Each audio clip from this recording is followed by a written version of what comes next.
আসসালামু আলাইকুম। আলহামদুলিল্লাহ, আল্লাহর অশেষ রহমতে আমি ভালো আছি। তো আপনারা অবশ্যই আমার মতো ভুল করবেন না।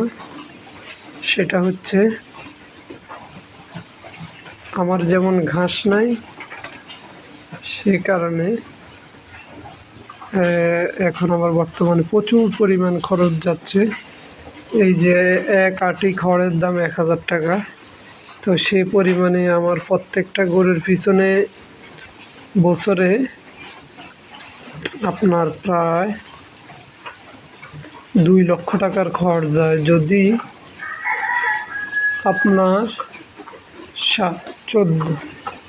14টা গরুর 2 লক্ষ টাকার খড় যদি খায়, প্রায় একটা গরুর পিছনে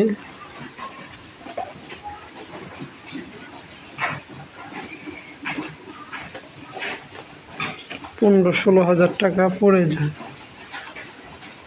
তো 15-16 হাজার টাকা এক একটা গরু যদি খড় খায়, তাহলে আপনি অবশ্যই লাভবান হতে পারবেন না কখনোই।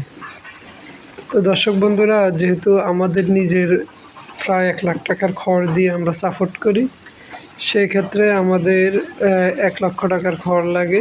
দানাদার প্রায় 3 লক্ষ টাকার উপরে লাগে।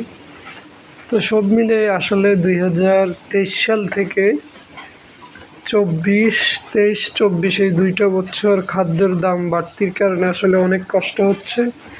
তো সেক্ষেত্রে যাদের ঘাসের জমি নেই, অবশ্যই আপনারা কখনো খামার করবেন না।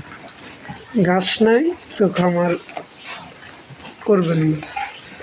যদি আপনি একবেলা ঘাস আর একবেলা খড় দিতে পারেন, অবশ্যই আপনি লাভবান হবেন। সেই ক্ষেত্রে আপনার দানাদার কম লাগবে। তো এই জন্যে আমি চেষ্টা করতেছি এই বছর ইনশাল্লাহ কিছু ঘাসের জমি করার জন্য। তো সবাই দোয়া করবেন। আর যাদের ঘাস নাই, অবশ্যই খামার করার চিন্তাভাবনা করবেন না।